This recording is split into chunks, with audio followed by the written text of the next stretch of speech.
며칠 전 어느 독자분께서 향후 비트코인을 어떻게 보느냐고 물어보셨는데 지금 보시는 글은 이에 대해 제가 드린 답변입니다.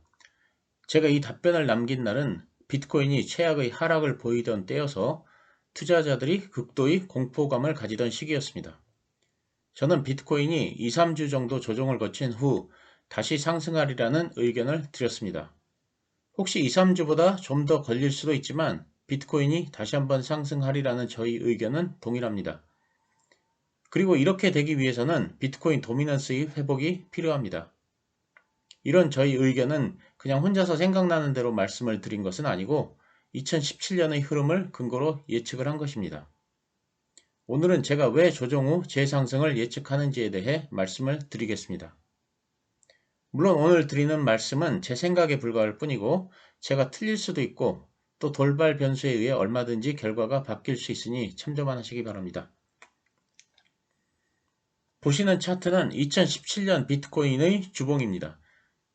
저는 현재의 조정이 차트상 화살표로 표시된 부분에 해당한다고 생각하고 있습니다. 그 이유는 지금의 하락이 그 당시 하락과 매우 유사하기 때문입니다. 지금 보시는 화살표는 2017년 9월 첫째 주입니다.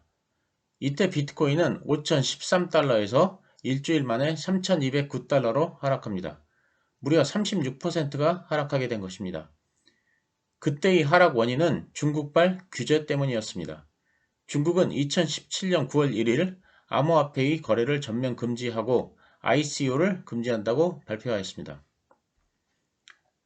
중국에서의 거래가 금지되면서 거래소도 전부 폐쇄됩니다. 보시는 화면은 2017년 9월 14일 조선일보 기사입니다. 중국에서 가장 오래된 암호화폐 거래소가 폐쇄된다는 기사입니다.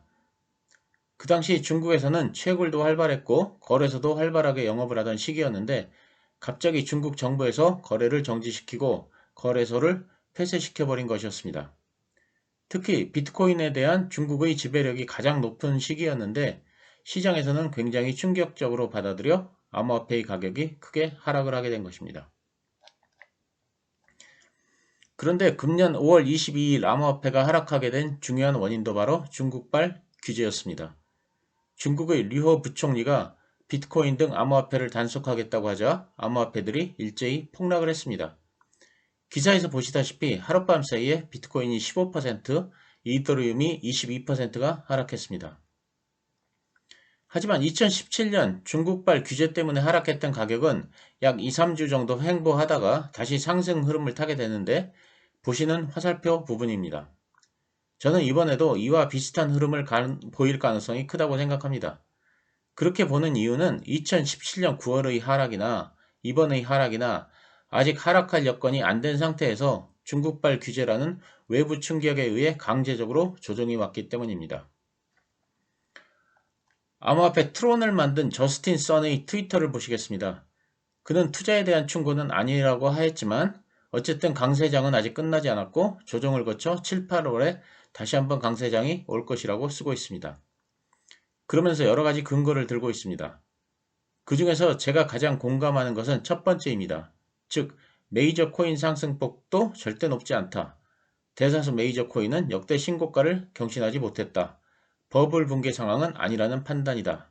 저는 이 말에 동의합니다. 제가 다른 영상에서 암호화폐의 상승 사이클에 대해 말씀을 드린 바 있습니다. 다시 한번 말씀을 드리자면 1단계로 비트코인이 큰 상승을 합니다. 그 후 2단계로 이더리움이 상승을 합니다. 대충 비트코인의 10분의 1 수준까지 이더리움이 상승을 합니다. 3단계로는 비트코인의 가격이 정체된 상태에서 메이저 코인들이 상승을 합니다. 예를 들면 리플이나 스텔라, 비트코인 캐시, 라이트코인과 같은 것들입니다. 그러면서 비트코인 도미넌스가 40% 수준으로 하락합니다. 그리고 역시 비트코인의 가격이 정체된 상태에서 작코인들이 상승을 하면서 비트코인 도미넌스가 35% 수준까지 하락을 합니다.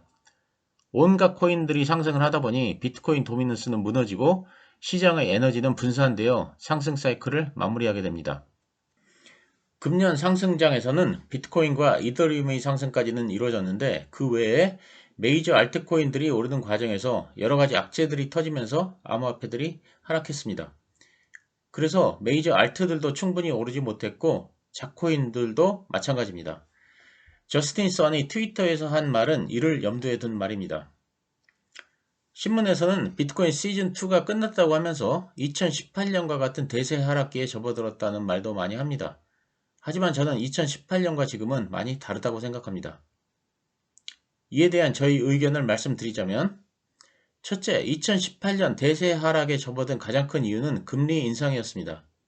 그런데 금리가 인상된다는 말이 나오자마자 하락한 것이 아니고 금리가 여러 차례 인상될 때까지 비트코인이 상승을 한 후 그 후에 하락에 접어든 것입니다. 지금 보시는 그래프는 그 당시 금리를 보여줍니다. 빨간색이 미국의 금리입니다. 미국이 2017년 들어서부터 지속적으로 금리를 올렸다는 것을 알 수 있습니다. 지금 미국은 테이퍼링에 대한 말이 나오고 있는 단계일 뿐 2017년과 같이 반복적으로 금리를 올릴 때는 아닙니다. 둘째, 그 당시 비트코인의 하락은 선물 시장 때문이었습니다. 미국의 경제지 월스트리트 저널에서는 2017년 비트코인이 시카고 선물 상장 이후 하락을 걸었다면서 이번에는 코인베이스의 상장 이후 하락을 걸을 것이라고 했습니다. 2017년 당시 비트코인 투자자들은 시카고월에서 CME의 비트코인 선물 상장은 기존의 금융기관이 디지털 자산을 인정하는 획기적인 사건이라고 흥분했지만 결국 그때가 정점이라고 쓰고 있습니다. 이와 비슷하게 코인베이스의 상장 역시 디지털 자산을 거래소가 인정하는 획기적인 사건이므로 이를 계기로 비트코인이 하락세를 겪을 것이라는 논리입니다. 일견 맞는 말인 것처럼 보이지만 사실 큰 차이가 있습니다. 2017년 선물 시장이 생기면서 비트코인은 엄청난 쇼트 물량에 시달렸고 그 물량을 받아들 주체가 없었습니다. 이것이 비트코인 하락의 주요 원인이었습니다. 하지만 지금은 상황이 좀 다릅니다. 최근 기관 투자자들이 비트코인 투자에 뛰어들면서 비트코인 쇼트 물량을 기관이 전부 받아내고 있습니다.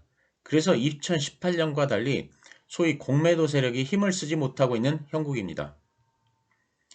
그리고 다시 한번 말씀드리지만 암호화폐의 상승이 있으려면 비트코인 도미넌스의 상승이 반드시 필요합니다.